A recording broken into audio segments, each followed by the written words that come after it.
Hi, I'm Jenny Murphy. And I'm Niamh McEvoy. On this week's episode of Play-by-Play, we spoke about Women's World Cup. We spoke about the Ladies Gaelic Football Championship. Goal sizes. In soccer. And Gaelic. Yeah, I suppose. We spoke about the hockey ladies. We chatted to Ruben Pinder. Jenny confused his name with Tinder. It was great. Have a listen. And much more. Play-by-Play on Sports Joe and Her. Brought to you by AIG. In support of 20 by 20. Loads to talk about this week. We're well into the Women's World Cup. There's been some pretty incredible matches. We're going to be hearing from Ruben Pinder, who's on the ground over in France. Disappointing loss for the Irish women's hockey team against Korea. Don't worry, still hope for the road to Tokyo. And our words of the week are coming back. I'm Jenny Murphy. Welcome to Play-by-Play with AIG. Let me introduce you to the panel. So, Dublin footballer Niamh McEvoy is back in the hot seat. Hey Niamh, what's crack? What's going on? And we're also joined by Peamount, an Irish footballer and a record goal scorer. That's a much better intro than you, Macker. Amber Barrett. Whoa. Hi, great to be here. Thanks for coming on board. Yeah, it's good. Nothing else to be happening on Monday's evening, you know. Great. So you wouldn't even make time, it was just you were actually free? But we'll see. Okay, great. We'll make it worth your while. Yeah, we'll be on our best behaviour. Yeah. I can't leave the fact that you stumbled so badly over Pinder. But no, it was great, girl. You're doing great. You're getting better every week. That's my calling card. If I have to use any names and they're not Sinead, Niamh, or very Irish, I will struggle. I'll bags it up. That's okay. So when I heard Amber Barrett, not only was like, oh, good football, I was like, I can pronounce that. Yes. So yeah, close. good start. Yeah, we're good. Right, so let's get into it.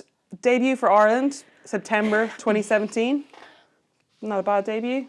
Happy? Did it take a while? Did you go up through the ranks or just come out of nowhere? Yeah, well, I played all the way up. Obviously played, under 15, 16, 17, 18, 19, all the way up. And I think then between the under 19s and the seniors, I had a little bit of a gap.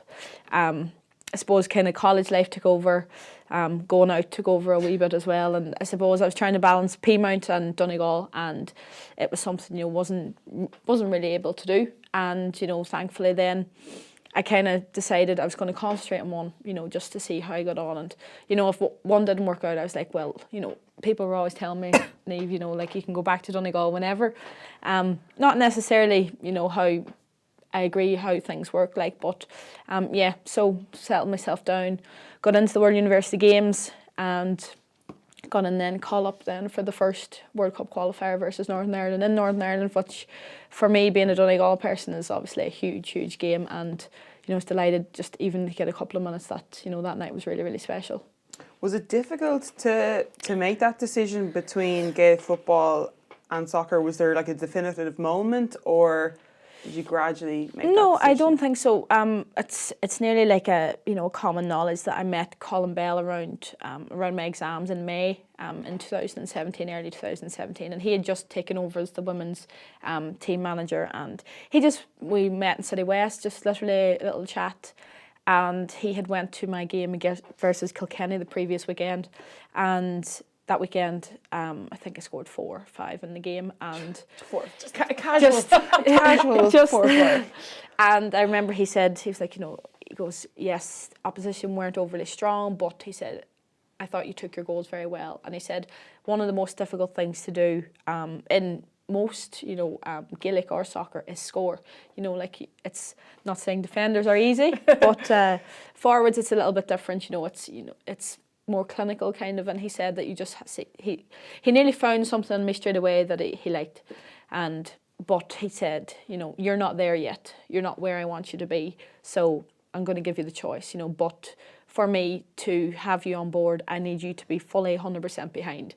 And I don't mean that in the sense that he put loads of pressure on me, but I just mean in the sense that he was like, you're going to be playing against the likes of, we had the Netherlands and Norway in our group, and he said, them girls aren't off playing JA 3 days a week and then playing soccer 2 days a week. They're solely fixated on what they have to do. So he literally just was like, I think you should give this a go. But he also said to me, which is quite funny, he's not a huge fan of JA, because I think the clashes with players and everything and commitment.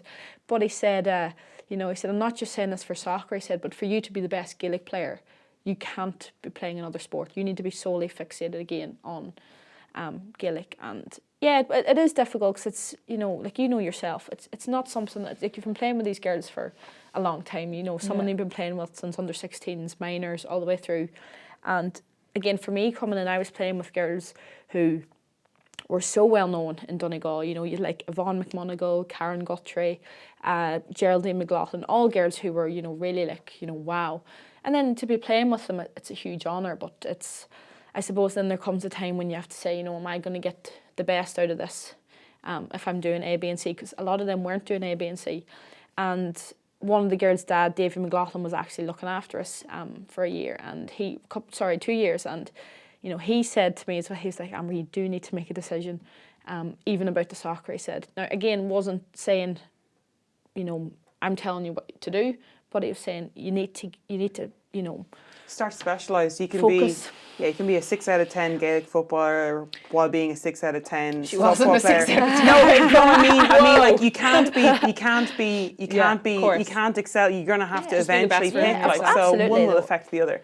I'm sure not a 6 out of 10. No, don't mind her. She's always at that type of crack. Well, it actually worked out pretty well that you kind of pushed Gaelic aside because a couple of goals. Yeah, I think so. But you know, like just what you were saying there about the, you know, like if I said to you for the training you're doing with Dublin now, to do another sport 3 times a week on top of that, no, it just wouldn't be possible. No. And yeah, I would. If I had to, you know, sacrifice a session away from Dublin to play another sport, or sacrifice a session, I do think it would like negatively impact my ability to do what I do.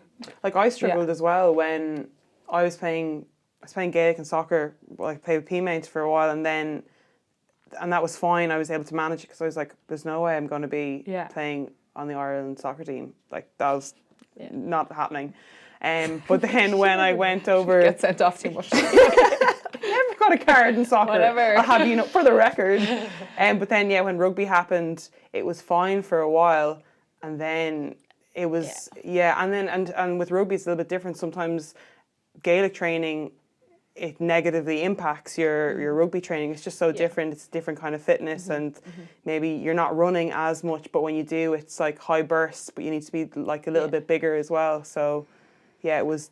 I suppose it only becomes an issue when you start playing these sports at kind of the elite level. Like if you were playing club GAA and club soccer up and both of them up in Donegal, like grand, it's kind of it's a hobby more so than like your sport that you're like fully committed to. So, but it's what you learn so much from. Like I got so much from playing Gaelic football that I took into rugby. And like you see it with kids and stuff as well. Like you develop fundamental skills, and sometimes you'll see now like younger people would specialise really early, and that can have a negative. I think that there's time and a place to take it really seriously. Enjoy your sports, absolutely. And then like when you're starting to get a little bit elderly, then you can like decide this one I'm going to specialise in. We have to go back to the goals. You set yourself a target. What was your actual target that you set for 2018? Well, I think the 2 seasons previous I'd got 16, and Limerick. 16. Limerick. Yeah, but if you actually see how many miss, if I actually scored as many chances I got, I'd be well into the thousands. You know what I mean? Yeah. But Limerick came in, so that meant that we had 3 extra games. So I was like, right, you know, I was like, my first aim was try and get into the 20s. But then I remember I got halfway through the season, and I think I think I had surpassed what I'd got the previous season in a few less games. And I remember just being like, you know, get to the 30 mark, you know, try and get to the 30 mark. But I was a wee bit unfortunate too, because I did miss a few games as well in the season last year in the league. And the league before, I seemed to have missed games in and out through different injuries, illness and different things, which, you know, for me is really frustrating because you want to be playing all the time. But yeah, I just wanted to kind of give myself another ultimatum, you know, like it's not one of those where I'm sitting out going, oh, I'm going to score 7 goals today, or I'm going to score 8. But I'm always like, I'm confident enough that I'll get enough chances to score goals in games. And I found that even when I was not really doing much in a game or wasn't in it, I could still create a chance. And for me, that gives me confidence to say, look, you know, you can still take the opportunity when it comes. And I was really, really lucky then. Obviously 30, it's, you know, I got a lot of attention as well. But, you know, people have to realise Rihanna Jarrett got 27, and I think she missed maybe the last 4 games. 3-4 games. So if I'm being really honest, I think she'd have beat me if she'd played, because she was ahead and I was behind her going into the last 4 games. But so we should have got Rihanna Jarrett on. You basically, Rihanna should be here. Oh, yeah. Okay. I'll leave her number. Yeah, and just give her a buzz. So we were chatting before the camera started rolling, and I was asking, like, would you consider, I know you're a qualified teacher, would you consider looking abroad at playing? Well, qualified, I have my results on Wednesday, so listen, pray Let's not jump the gun. Yeah. She's been very busy, so the exams. Yeah. Could be back next year. Yeah, pro would be ideal, and you know, recently I've gotten in touch with Koln FC, who are going to take me on a contract. So a couple of games left for Peamount, and then I'll head out then. And look, I always said to myself when, you know, I done my leaving cert, I had offers from America to go to do scholarships over there, and I'm always believe in education in terms of doing it and going to college and, you know, getting the best out of the college that you can. And even for players now, you know, when there's girls, I think it's different in women's football. You know, a lot of, you'd be more likely for a female to go through college and then go on to take on football when they go through college or when they do the leaving cert. But you see a lot of the boys are different. You know, they're scouted much younger. You know, 14, 15, 16-year-old boys are going over on trial. You know, when you turn 18, you'll be over straight away. But you find as well some of them end up coming back because it's not what they expected, and it's a lot more difficult than people think. You know, some people get very homesick. The constant training is, you know, it's miles in comparison here. Like if I was to, just the little schedule I've got with Cologne in comparison to Peamount, it's the equivalent of 3 weeks of Peamount training in 1 week. So when you look at that, it's, for me, it's going to take, you know, it's going to take a little while to settle down, but I'm going to relish that challenge of doing it, and it's something I've said, get through college, do your masters, have something that if something happens, you know, touch wood, injury, or you don't like it, or you just don't want to do it anymore, that I can say, look, I have my degree, I can come back to it, and I can work here and still do my little bit of football, you know, and get as much out of it that way as I can. So you've got your safety net of the education, but you are going pro, so massive congrats. All we need now is the exams. Yeah, we wait for results. Wait for results. So you thinking of maybe going for the 30 in the Bundesliga, having that target? Or? That would, do you know what? 3 would be a good start. Yeah, okay. So, you know, we'll knock off a 0, but we'll still 0 at the start, yeah. But no, look, it's going to be a lot different as well. You know, like even looking at the World Cup, the amount of players that are in playing for Germany or the different countries that, you know, would represent teams in the Bundesliga. So for me, it's something I wanted to do. I am a wee bit nervous about the language. Yeah. I hated languages in school. I hated them. Even people are like, you know, TG Cahir for the World Cup, and I'm just like, I can't do it. I can't watch it because I don't understand. And when I don't understand, I get frustrated. Would you go on mute and then stick on the radio, or is it a bit too much of it No, today? do you know what? It's because I know Niamh de Burke and Laura Cusick, who have been doing it and doing a terrific job. I think it's a great initiative for them to be doing it. And I'm not a representation of anybody that just doesn't like Irish. I just didn't like languages in school. But I still would watch it in TG Cahir, but I do, you know, of course you'd love to know. You want the intimate, you want to know, the background, like, yeah. The odd kit hog, and you're like, a left shot, a Yeah. left shot. Do you know what I mean? Like they say something and you're like, okay, she said something about the ball. Yeah. What did she say? Oh, and I'm right. just like, okay, I don't know. Okay, well, listen, hopefully your German's going to be a little bit better than... No. Yeah. I just never liked language. And I think when I'm one of those that when I don't like it, it's not, right, come on, push yourself to like it. I'm like, oh, no. Okay. No. Well, at least you're going to be, like, it's going to be very football focused. So I'm sure you'll know what a ball is in German by the first week. You'll pick up the phrases, I'm sure. Yeah, you'll be fine. Yeah. And if not, just kind of point and look confused. That's what Macra does when she's on holidays. What? Yeah. Yeah. Anyway. Ball. Peamount. 8 points clear. Savage win at the weekend versus reigning champions Wexford. Yes. It's not a bad goal either. Oh, very good. I got a wee bit annoyed though. I had the tweet up on my page, and a fella I knew from college, he commented keeper, and I was a little bit. I don't know if I'd blame the keeper. I thought it was a good goal from where I was too. Now, when you actually look at the video, I'm nearly doing a half circle because I haven't a clue where it's from. But I thought it was a great goal. I think it's just a brilliant strike. Terrific goal. So I did. And do you know what? Ellie's one of those girls that, you know, she plays in behind me, kind of in the 10, and me and her have a lot of falling outs because sometimes I feel she gets I'd be up here and she'd be way back, and I'm like, if the closer you are up to the goal, because I'm usually right beside the goal, I never move anywhere else. I was like, you'll do so much damage because she's so. I rate her so highly, and I'm delighted for her to get the goal because I thought she was excellent the last day, and I thought she was probably our best player. So to go, and again, 8 points clear, it's nice, you know, 11 out of 11. Would be great, you know, if the girls can keep going now, and you know, we've Kilkenny at the weekend, so that's another game we'd be hoping to really, you know, push on and get 3 points again. So going nearly the halfway mark, 12 out of 12 would be ideal. Not a bad start. Macker, for you, it's like full forward. Well, like I know you kind of changed positions. Do you have that high position, nice and close to the goal? Yeah. Do you have like I'm playing 14. Do you give anyone a bit of stick if they veer off your runs, or do you like people being close? I was laughing at you there. Yeah. So obviously, the nature of the wing forward positions on every team, they end up getting sucked back a bit further. But if I'm playing 14 and the 11's getting sucked back, I'm like, you need to be the person who's giving me the ball. Yeah, so the link. don't go missing because I'm not going to get the ball then. Yeah. But so I'd be giving people grief equally as much as Amber gives people. Yeah, fair enough. It's nearly like it's lonely as well. It's like, and you're literally standing but there. But it's easy. If you're isolated like that, it's easier for the defenders. You're not as much of a threat yourself because you need someone to be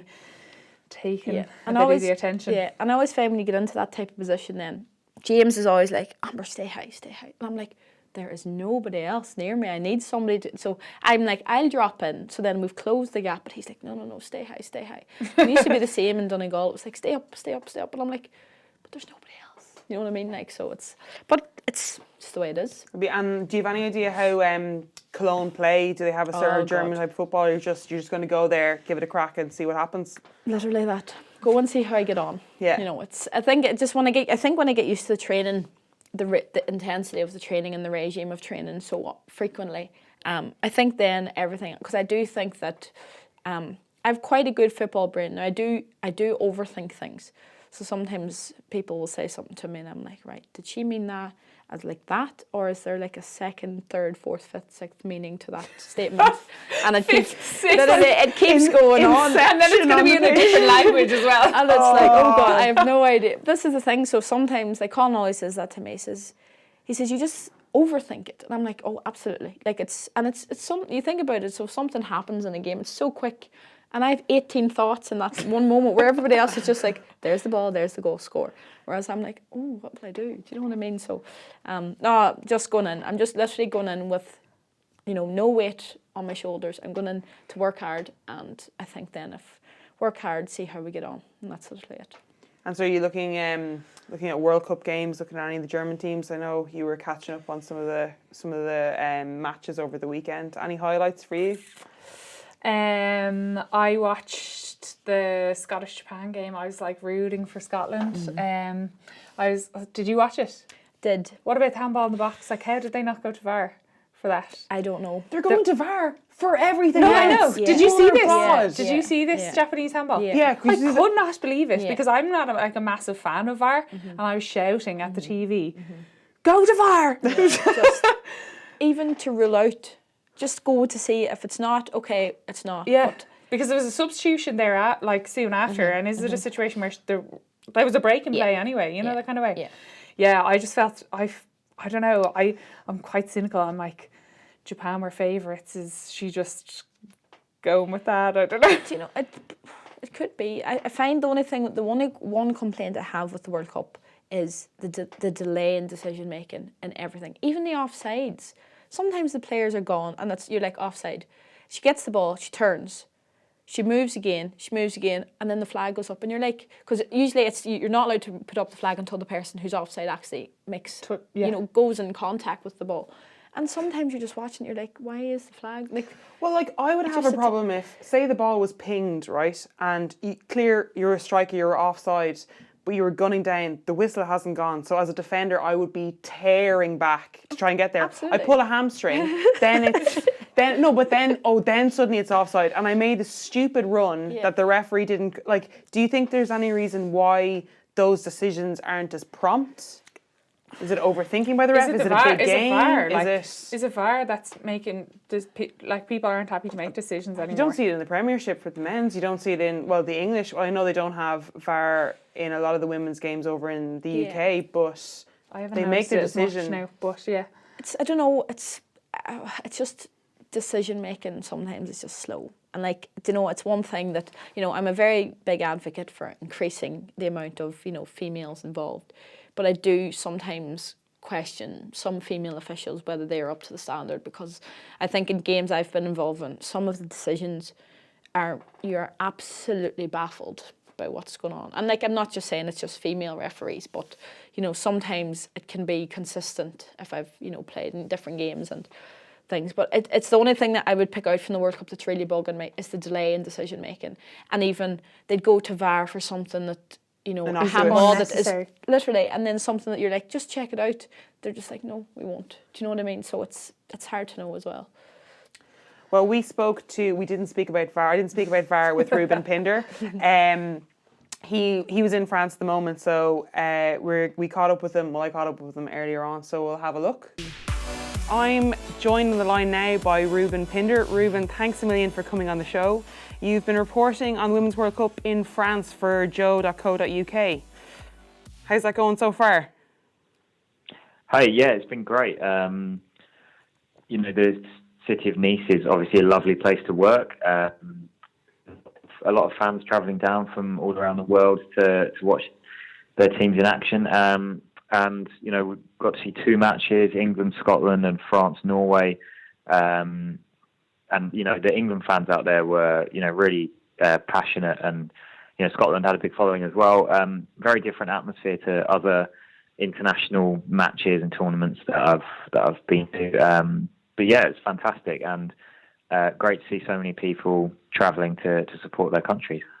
And you mentioned that the atmosphere was a bit different. Can you go into a little bit more detail, just from other men's tournaments or the women's Euros? Yeah, so, we've all seen how England fans in particular behave at, the Nations League or the World Cup or even the Euros in France in 2016 for the men's team. And it's the complete contrast. So England-Scotland was a great atmosphere, but in a very different way. It's quite, there was a lot of families there. There was no need to segregate the fans. Although there were sort of sections of Scotland fans and sections of England fans, but there was a lot of mixing, and but it was great. It was really positive, and yeah, it was just very, very different, but not particularly, not better or worse, just very different. But even that was quite different to the France-Norway game, which felt a lot more. There were fewer families, I think, probably because it was a bit later on in the day, but there was a lot more sort of just, men going with their friends. There were still kids and mums there and stuff, but it was also a lot more packed, so the atmosphere was a bit more intense. And obviously it was later on in the day, so the game was a bit more high tempo because the weather, it was extremely hot and humid in Nice. But yeah, I really, really enjoyed experiencing that and talking to a lot of the fans to make some videos. And it's England have had a pretty good start. I know they've not been playing the nicest of football, or what journalists are reporting what they're capable of, but 2 wins from 2 so far. How do you feel yourself their tournament is shaping up? Well, it's looking good. I have learned from last summer not to get too carried away. So no singing, it's coming home just yet. No, I mean there was a little bit of that on the way out of the stadium, but no, I've learned not to get too carried away. But no, England look good. They look pretty solid. I think Lucy Bronze and Nikita Paris, they were always tipped as the stars of this team. But watching them in the flesh, you could see the difference in quality between them and a lot of the players who on that pitch who might have been playing in the second tier. That win against Argentina was, it was gritty, but it was a lovely team move for the goal, and the points are what matter. And it's a bit of a cliche, but if you can, grind out a win while you're not playing your best, because this England team are capable of playing much better than they did, then I think that's a good sign going forward. But obviously there's plenty of good teams in this tournament. Like, all the group leaders at the moment are in with a shout of winning it. Obviously the USA look particularly dangerous. So, as I said, no getting carried away, but it's a very positive start. Yeah, no, it's well, I think it's been exciting so far, but there has been quite a bit of controversy surrounding the World Cup in terms of the quality of the matches. Do you have any thoughts on that? Well, there's thrashings in men's tournaments as well. I think this tournament gets more scrutiny because there's been so much hype around it as women's football gathers momentum and really grows thanks to a lot of new investment that's come in over the past decade. So new viewers to women's football will be watching it, and as soon as they see, a team that isn't very good, like Thailand, for example, or whatever, they use that isolated game or moment in a game to bash the whole sport. But I have to remember that it's still growing. The investment around the world is, nowhere near the amount of investment in other sports and in men's football. So I think, it should not. Obviously, I'm doing it now. It's very difficult not to, but we kind of have to try and resist comparing and just view it as its own sport. And while there have been some thrashings like USA, Thailand, there's been a lot of good football on show as well. I thought England-Scotland was a good game of football. France are playing some great stuff. Norway, even without Hagerberg, are playing some really good football. And just like men's football, a lot of it is pretty dull. Like, the vast majority of football matches are quite boring, but occasionally you get brilliant games, and we've seen a couple already, and I'm sure we'll see some more. So I think because it's a World Cup and not every nation has the same level of investment that, say, the US or France has in women's football, so there's going to be some teams that just aren't very good, but that's the nature of these tournaments. They'll get knocked out, and the further the tournament goes, the more the quality should improve. Yeah, and as well as that, I know you were speaking about Thailand, but we mightn't be expecting them to get a win on the board, but with the beautiful game of football, we still got a wonderful moment with that celebration against Sweden. So, like you said, we mightn't be getting a result, but to see something like that on the pitch at the world stage, it was still, they were able to give us something special in that regard. Yeah, absolutely. It was a great moment when they scored against Sweden. You could see how much it meant to the staff on the bench when that goal went in. And, let's not forget that, England played Panama last summer and absolutely smashed them. Panama scored a goal and then got knocked out, but nobody was complaining about the, terrible level of football in the Men's World Cup. So, these things happen. But yeah, I'm really glad that Thailand managed to get a goal. Yeah, it's nice to get them on the score sheet. And as well as people racking up scores, you've spoke to Vivian Miedema, the Dutch and Arsenal striker. She was kind of touted as one of the potential stars of the tournament, and in your article she spoke about playing down the expectations of the Netherlands. Can you give us some more details on Vivian and how that conversation flowed? She was definitely playing it cool and going into it as underdogs. Yeah, I think she's only 22, but she's a very experienced player already. She's scored so many goals for Holland, obviously won the Euros, and when I spoke to her a few months back, she was playing down expectation. And I think rightly so, because they might have done well 2 years ago, but the United States, Brazil, they pose a different challenge. But yeah, she's a fantastic player, as we saw against Cameroon with those 2 goals. And I feel like Holland are a little bit ignored when people are talking about who could potentially win this tournament. Like France have obviously been impressive, as have all the other nations I mentioned. But yeah, I think she could really take that team forward. She's just got a great movement off the ball, great eye for goal. She's a natural finisher, as shown in the WSL when she fired Arsenal to victory last season. So yes, she is definitely one to look out for. And do you think she's in with the shot of getting the golden boot, or does anyone else you've got earmarked for that cup? Well, depending on how many more thrashings the USA dish out, I think Alex Morgan will probably wrap that up. I mean, she scored 5 against Thailand, so possibly, yeah. We'll have to see how it goes, but I think Miedamar's got some competition there from the United States for sure. And finally, have you spotted any tricolours around France at all? Any Irish fans that you've seen? I did bump into some Irish people in Nice, but I did not spot any flags, unfortunately. Sorry to say. Oh, that's okay. We'll just qualify for the next major tournament, and then you'll see plenty of them. Ruben, thanks so much for joining us. Really appreciate the chats, and we'll hopefully be in contact throughout the World Cup, so you can give us more details and more info. But best of luck, and lather up on the sun cream when you're back in France. Thank you very much. Pleasure.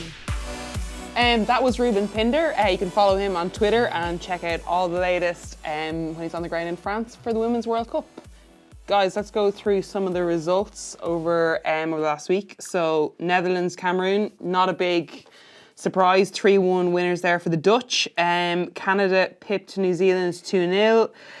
USA beat Chile 3-0. Some class goals there, or class saves by the goalkeeper there.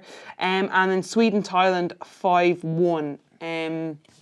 We're chatting a little bit about kind of Thailand in this World Cup, that there is quite a gap there, and that was evident last week when the States managed to rack up 13 goals. But it's a professional versus an amateur team, pretty much. What do you think? Obviously everyone knows that there's a great history there with the USA women's team, and there's great culture in the country for women's soccer. So obviously they're at a distinct disadvantage straight away. It's nearly all those American girls, we were chatting about it, all those American girls would have like endorsements, they're professional athletes, and then you've got the other side of things where Thai girls, like their manager employs some of the girls, is essentially feeding them. So obviously there's going to be a discrepancy there between that result was kind of upsetting for the competition, the 13-0, because I thought the competition is going so well. It's like an unbelievable, all the games are unbelievable spectacles. I'm loving it, but I was a bit sad for the Thai girls then, that they even pulled even to play the USA first.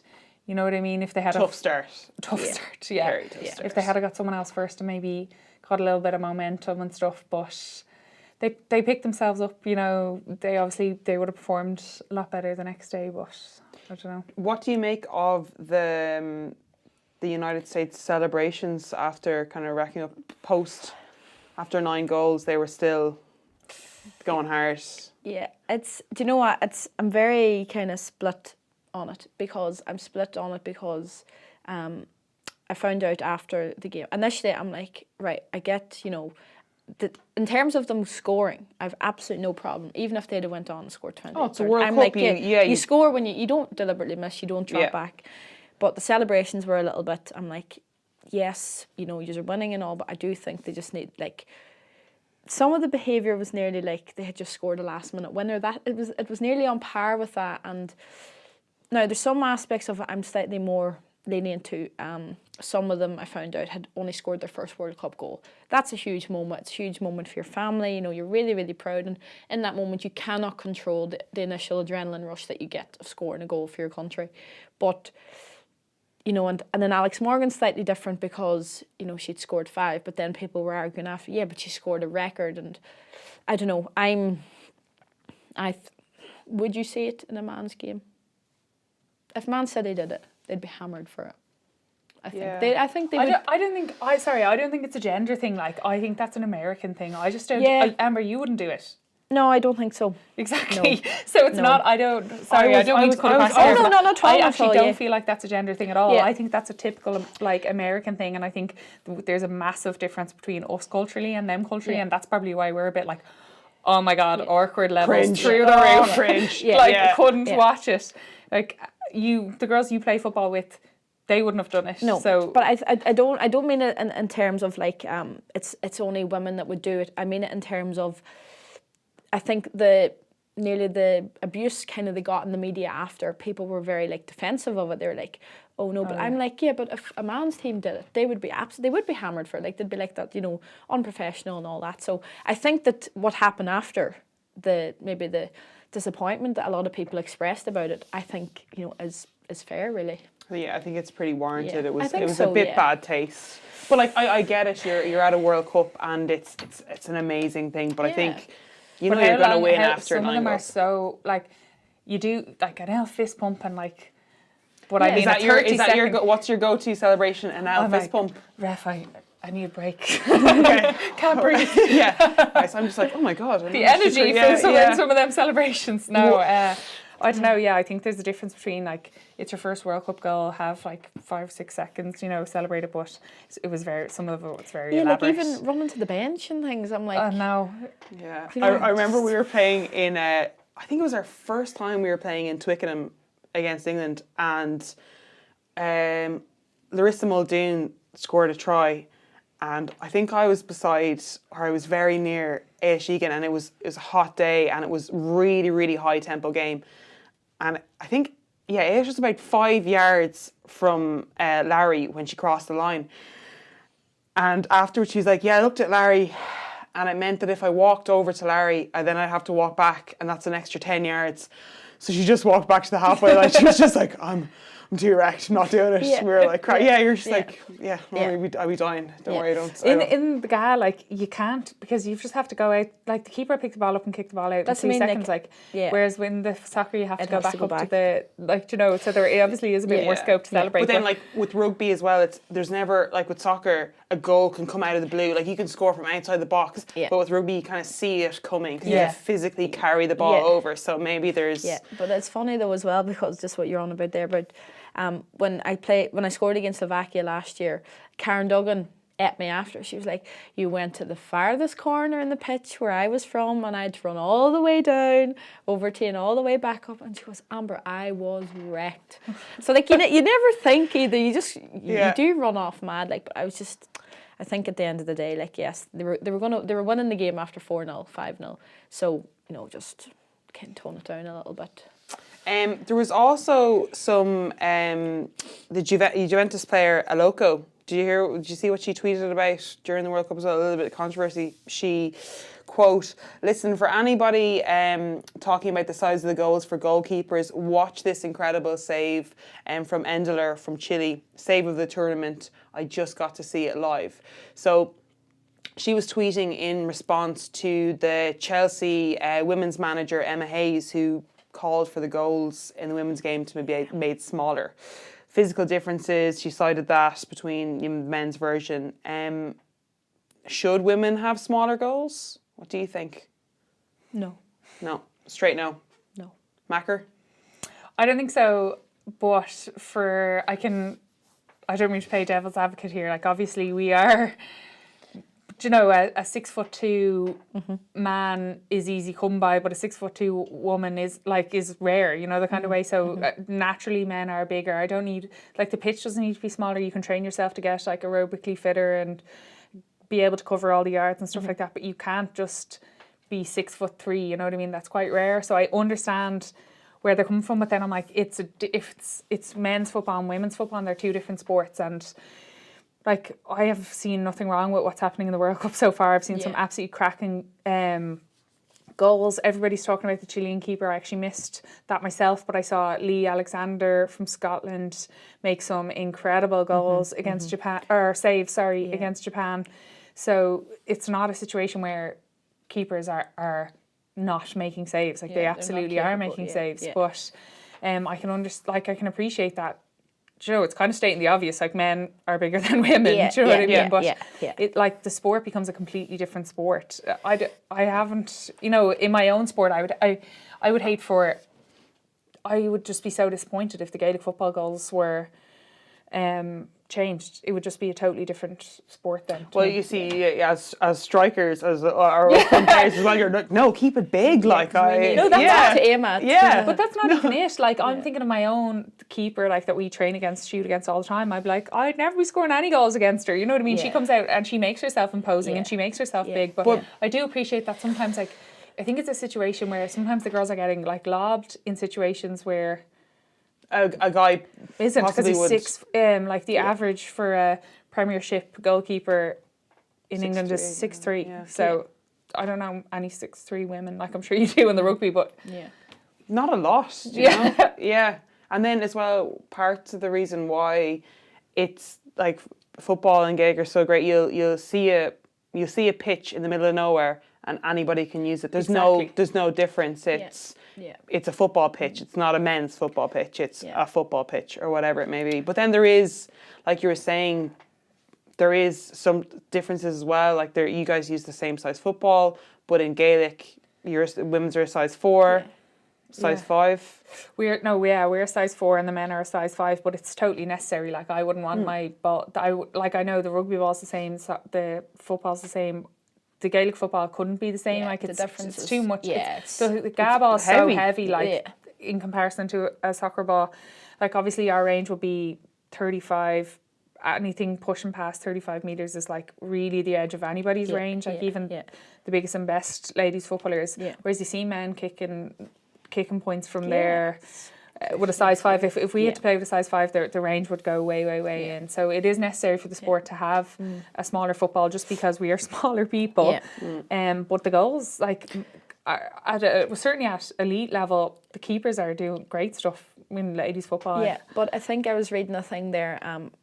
Like when I read her, because initially when you see the headline, of course you're like, okay, this is going to be the silliest thing. But when I actually read it, I was like, okay, there's aspects of it I agree with. But one thing that, some people have highlighted, some people have completely, ignored, is the amount of females that have access to a goalkeeping coach. The difference. So things like lobbing is, yes, height is a big thing, but a lot of it is positioning. Absolutely, it's positioning. Like so, like there is keepers.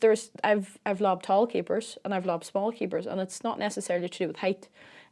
It is literally it's positioning. And look, it is a thing that again, women are smaller.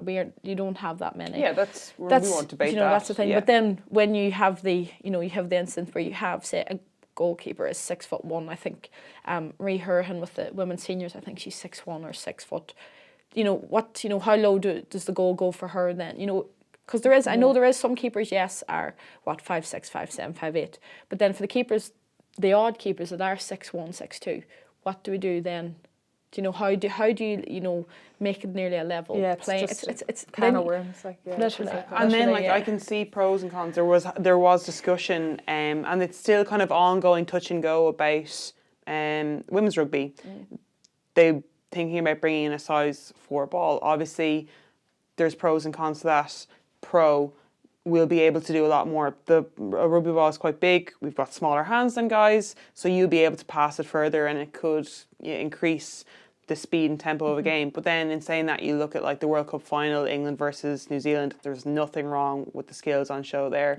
And then as well, I think it's a lot easier for a viewer that just switches on the TV to look at a sideline kick at a women's game, and when it gets pinged over, when Niamh Briggs kicked over for a sideline, huge pressure against New Zealand in a World Cup, there was no, but it's a size 4. It was like Johnny Sexton would be happy with that kick. So I think it's a tough one. Hope Solo, actually, her reaction to that was, I'll read it out because I can't remember it all. I take great offence to that question, to be quite honest with you. We've this debate every 4 years and every tournament, especially in the World Cup. That's like saying if the goalkeeper can't cover the goals, then they should also decrease the size of the field, because women can't run as far as men. They're not as powerful, they don't have as much endurance, but we're not questioning the size of the field, we're only questioning the size of the goal. I think it's sexist, to be quite honest. I think it's infuriating, and I take great offence to that. So first off, we know that she's offended. Nice. But she's obviously one of the greatest women's goalkeepers of all time, and I do absolutely. I was watching some of the clips from the Thailand USA game, and the keeper was diving with her feet and stuff, and she's obviously coming from a background where she was playing with the US, and so maybe the coaching. The coaching is it's such a thing. Like even I know from any team that I've been involved with. It's so specialised. Yeah, of course, and even at home when you Donegal soccer is not like I came to Dublin to play more competitive football.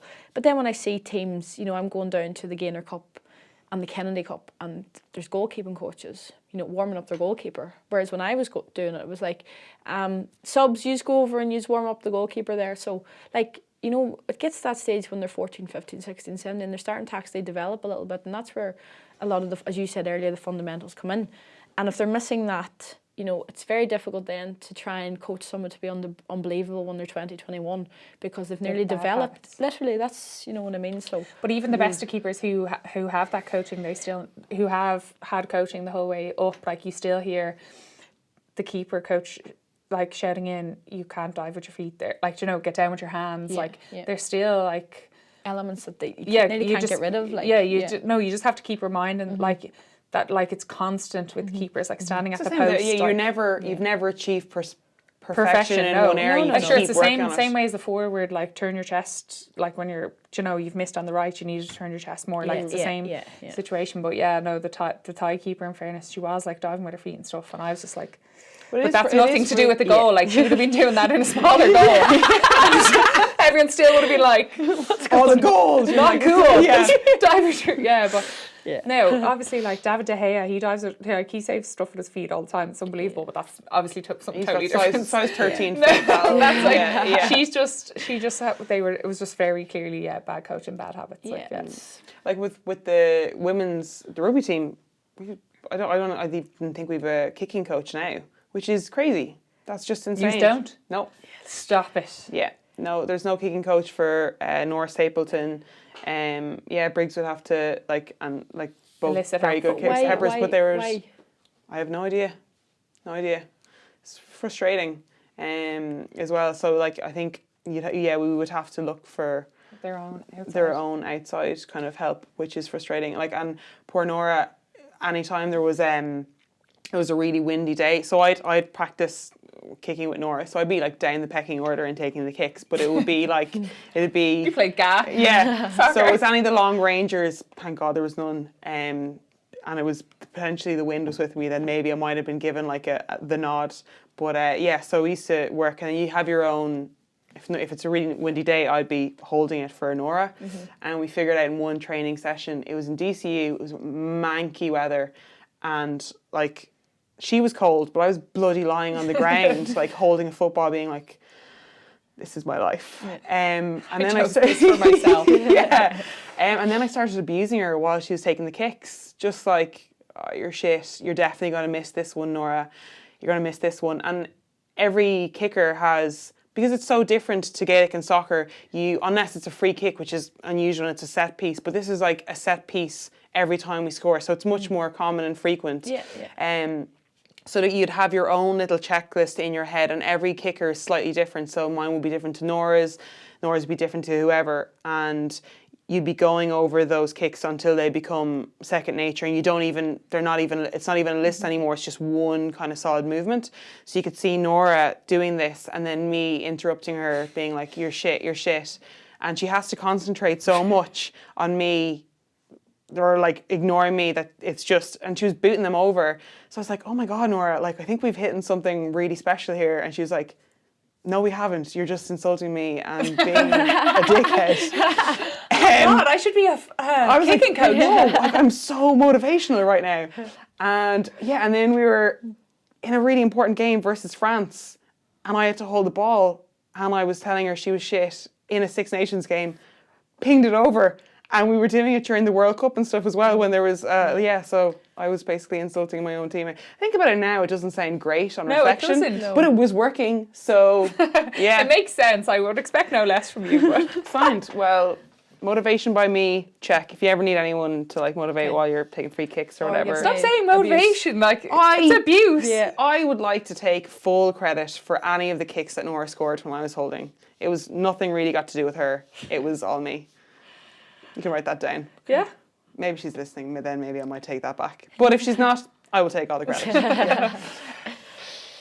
Okay, so we spoke a lot about football, touched on a little bit of Gaelic, a little weekly roundup. So there was, Ireland obviously had a convincing win versus Czech Republic, some serious goals there, and then a tough loss in the final versus Korea. But they're still in with qualifications for Tokyo, so not all is lost. So the qualifications are in October, but I don't think they've set who they're playing against yet. So we'll keep an eye on that. Myself and Mackers need to work on our hockey knowledge. It's still a bit subpar. Yeah, the hockey knowledge isn't great, but I just think they're so impressive. Like they've put hockey on the map. I hear people who otherwise would not be speaking about hockey at all. Yeah, maybe myself included. You know. They've put it on the map. Everyone always like, oh, remember the hockey girls were doing this, and remember the hockey girls were in a penalty shootout, and otherwise, like, they absolutely put hockey on the map, and that was them, and fair play to them. And we'll see how that goes. They've definitely garnered a lot more support from themselves for October and stuff. I think people and hopefully sooner, we'll keep it people won't take updated them to get on to the final. And hopefully they'll get plenty of support as well, so we'll see where that is. Also, Gaelic, wrap up on that. We'll go to our golf and Gaelic correspondent, Niamh McEvoy. Actually the football championship was quite exciting over the weekend. Donegal had a close encounter with Cavan. I think people were expecting, to be honest, Donegal to come out on top of that probably a bit sooner than they did. Jodie McLaughlin, you mentioned her earlier, she kicked 14 points. She kicked 5 points in a row. Like, it was looking like they, in real time, they barely scraped into extra time. You know, Jodie scored a couple of points in a row there, but then obviously they dominated in extra time. But Cavan, no, they won't be happy to have lost. They obviously went out to win the game, but like, Ulster's so strong. It is very competitive up there. Yeah. Would you still watch? Oh, absolutely. And just even what you said there about, like, when I played, Cavan always give us bother. Like, they were always one of those teams. I remember in one of the years that a lot of the girls went to America for J1s, and they knocked us out of the championship. That's actually when you beat us then, and I think it was the quarterfinal of the All-Ireland in Longford. But, like, you know, they knocked us out when we were strong favourites. So, you know, I'm not surprised. I think that does happen often. I remember one in Ulster in particular, Monaghan were like clear favourites to win the Ulster final, and Armagh won it there a couple of years ago, you know, so it's very competitive up there. Yeah. Do you think that like, for Ulster teams, and when there is that, because, you know, you're looking at sometimes at Munster and at Leinster, and it's, I don't mean this in an insulting way, but sometimes it's nearly a given, you know, who's going to be in, but it's such a battle up north, and that breeds competitiveness, so that when you're going into the latter stages, you're nearly primed and ready. But there's, like, for you, there's a bit of a gap between playing. So obviously the like, lots of the teams have played a lot of championship games already. We haven't played obviously a championship game yet. There's only one other senior team in Leinster, so we're not playing until the end of this month.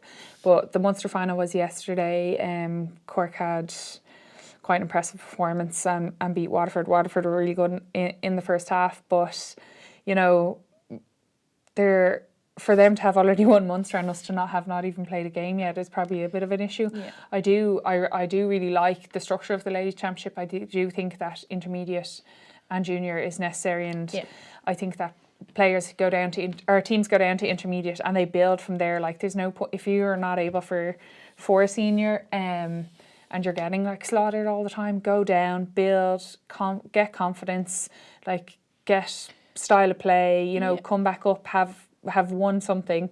Like, you have to win the intermediate championship to come up, so obviously you're at a certain level then. I do think it is good in the sense of, like, rebuilding teams and, like, not just counties folding, but I really would love to see some more Leinster teams pushing through. I think I'd be very envious of what's happening up in Ulster with Do you see any Leinster there is teams some great there is some like, I know Kildare a couple of years ago won the intermediate championship. I was, like, really rooting for them to push through. I think we would have had some absolutely unbelievable battles over the years against Kildare, but I think they just lost a couple of girls. They had a couple of girls on the older because they lost a couple of girls to retirement, and I was hoping that they would come through then, and, you know, then we'd have, like, 3 or 4 teams in Leinster. But, like, as I said, Westmeath are a very formidable side, and they're up in Division 1 in the league this year, and they put it up to loads of teams. They got a good few wins and stuff. So, like, I do still respect the Leinster Championship in that sense, that it will still be a really competitive game, but it's only one. Yeah. Like, so. But yeah, just even what you said there about, you know, going down to come back up. We played Tyrone a few years ago, and we absolutely annihilated them. and there a couple of weeks ago they gave Donegal another really, really good game, but they dropped. They went down to intermediate, done well intermediate, came back up. They have their core, they have underage coming through, and again they're able. Now there is still a little, not as big a gap, but there's still a little. You know, Donegal obviously won, but to see that is really, really good because like. You don't learn. You don't get anything. You never do.